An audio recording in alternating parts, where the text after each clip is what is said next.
Hello दोस्त, आज vision 0.1 में आपका स्वागत है। आज मैं आपको बताने जा रहा हूँ नेहरू रिपोर्ट के बारे में। नेहरू रिपोर्ट का जो प्रारूप तैयार हुआ, इसके पहले एक घटना ये घटी कि साइमन कमीशन भारत आया था, जिसमें क्या हुआ था कि साइमन कमीशन के जरिए सिर्फ अंग्रेजों को अधिकारी बनाया गया, यानी सदस्य बनाया गया था, और अंग्रेज अधिकारी हमारे संविधान का निर्माण करना चाहते थे, इसमें विचार विमर्श करना चाहते थे, जिसको लेकर भारत में काफी विरोध हुआ। क्योंकि संविधान भारत के तौर तरीके से बनना था, भारतीयों के लिए बनना था, तो भारतीय लोगों को दुख इस बात की थी कि वो उनके सदस्यों को क्यों नहीं शामिल किया गया है। इस बहिष्कार को लेकर लॉर्ड बार्केनहेड ने लॉर्ड सभा में बोला था कि ये भारतीयों के लिए सबसे अविवेकपूर्ण जो घटना है, क्योंकि उन्होंने इतनी अच्छी जो साइमन कमीशन आया था इसको उन्होंने विरोध किया। क्योंकि भारत में क्या है, हर जगह विभिन्न विभिन्न भाषा के लोग, विभिन्न जाति धर्म के लोग, और ये लोग एकजुट नहीं है, जिसकी वजह से एक अच्छा संविधान का निर्माण नहीं हो सकता। और अगर अच्छा संविधान का निर्माण करना है तो हम अंग्रेज मिलकर एक अच्छा संविधान भारत के लिए निर्माण कर सकते हैं, लेकिन इसका बहिष्कार किया गया। इसी के लिए एक रिपोर्ट तैयार किया गया। 1928 में दिल्ली में एक सर्वदलीय सम्मेलन का आयोजन हुआ।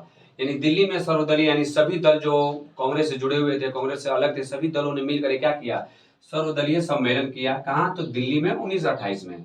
इन काफी मतभेद था उनकी विचारधाराओं में, यानी दल अलग अलग थी, विचारधारा भी अलग अलग था। कुछ लोग कुछ और कह रहे थे तो कुछ लोग कुछ और कह रहे थे, जिसकी वजह से इसमें काफी मतभेद हुआ और वह असफल रहा। फिर अगला सम्मेलन 1928 में बंबई में किया गया। यानी दिल्ली वाला जो सम्मेलन हुआ वो असफल क्यों रहा? आपसी ज्यादा मतभेद की वजह से। फिर अगला सम्मेलन 1928 भी को बंबई में हुआ, जिसका अध्यक्ष कौन थे? मोतीलाल नेहरू। माने अध्यक्ष मोतीलाल नेहरू को बनाया गया, इसलिए इसको नेहरू रिपोर्ट के नाम से हम जानते हैं। इसके कुछ सिफारिश थे, कुछ बातें थी जिसको लेकर इस रिपोर्ट में रखा गया था। पहला बात था, भारत को तत्कालीन रूप से औपनिवेशिक स्वराज प्रदान किया जाए, यानी औपनिवेशिक रूप से भारत को क्या किया जाए, स्वराज घोषित कर दिया जाए। यानी सविनय अवज्ञा आंदोलन का जो शुरुआत होने वाला था, इस चीजों का एक समझिए कि प्रारूप तैयार हुआ था। इसको लेके हम लोग, हमारे देश के जो मोतीलाल नेहरू थे, जो रिपोर्ट तैयार किए, तो उन्होंने अंग्रेजों को यह बताया कि आप हमारी सिफारिश को मानेंगे तभी हम मानेंगे कि हाँ, आप हमारे लिए संवैधानिक रूप से हमारे बारे में सोच रहे हैं। इसके लिए उन्होंने बोला कि औपनिवेशिक स्वराज दीजिए, शांति प्रांतों में पूर्ण उत्तरदायी शासन की स्थापना किया जाए। यानी जितने भी प्रांत है वो पूर्ण रूप से उनका उत्तरदायी शासन हो, उस पर आप अपना हस्तक्षेप न करें। तीसरा, केंद्रीय सरकार पूर्ण रूप से उत्तरदायी होगा। यानी ये कहना चाहते हैं, केंद्रीय सरकार बोले तो ब्रिटिश सरकार। यानी हमारा इस रिपोर्ट का तीसरा जो कड़ी था वो था कि केंद्र जो है वो सरकार पूर्ण रूप से उत्तरदायी हो। किसी भी मामले को लेकर हम गवर्नर के पास नहीं जाएंगे, हम डायरेक्ट केंद्र सरकार से बात करेंगे। ठीक है। गवर्नर जनरल वैधानिक प्रमुख होगा, वो वैधानिक रूप से, यानी विधि के द्वारा जो नियम बनाया गया उस रूप से गवर्नर को रखा जाएगा, न कि संपूर्ण रूप से रखा जाएगा। संपूर्ण रूप से कौन सा काम करेंगे? तो केंद्रीय सरकार काम करेंगे। और संसदीय शासन प्रणाली, यानी संसदीय शासन प्रणाली, यानी आपका जो भी नियम बनता है तो संसद में उस पर चर्चा हो, जिसमें भारतीय सदस्य भी शामिल होंगे, जो इस चर्चा को सुनेंगे। अगर वह बिल भारतीयों के लिए अच्छा होगा तभी लागू किया जाएगा, और अच्छा नहीं होगा तो उसको लागू नहीं किया जाएगा। चौथा है कि संविधान संघीय व्यवस्था, यानी संविधान का जो व्यवस्था हो, जिस तरह आज भारत का जो व्यवस्था हो संघीय व्यवस्था, उसी प्रकार उस समय का जो संविधान हो क्या वो संघ से जुड़ा हो, यानी संघ उस पर क्या करे, विचार विमर्श करे।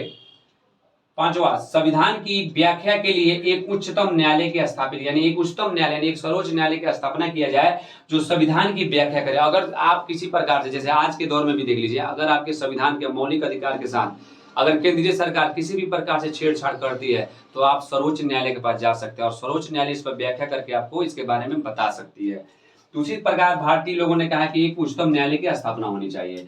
एक नोट है, डॉक्टर जकारिया ने इसके बारे में, किसके बारे में? नेहरू रिपोर्ट के बारे में डॉक्टर जकारिया ने इसे उच्च कोटि का एक रिपोर्ट कहा है, जिसे राजनीतिक बुद्धिमत्ता का आभास मिलता है। यानी वो कहे कि इस रिपोर्ट के जरिए एक बहुत ही उच्च कोटि का रिपोर्ट तैयार किया गया था। इससे यह पता चलता था कि हाँ, वाकई भारतीय जो लोग हैं उनमें जो राजनीति का बुद्धिमत्ता है वो काफी सराहनीय है। और सर साफत खान ने यह कहा था कि यह रिपोर्ट हमारे लिए एक आदर्श है। यानी इस रिपोर्ट के जरिए हम अब एक आदर्शवादी गुण के तहत हम अंग्रेजों के पास अपना पक्ष रख सकते हैं, क्योंकि इसमें जो भी चर्चा किया गया था वो किस पे किया गया था? भारतीय सदस्य, यानी भारतीय जनता को लेके किया गया था। लेकिन मोहम्मद अली जिन्ना का जो मुस्लिम लीग था, इसने इस चीज का क्या किया? विरोध किया, और यह क्या हुआ? असफल है। यानी कहा जाए नेहरू रिपोर्ट तो अच्छा तैयार हुआ था, फिर भी यह असफल हुआ। यानी पहला भी असफल हुआ सम्मेलन और दूसरा भी असफल हुआ। Thank you.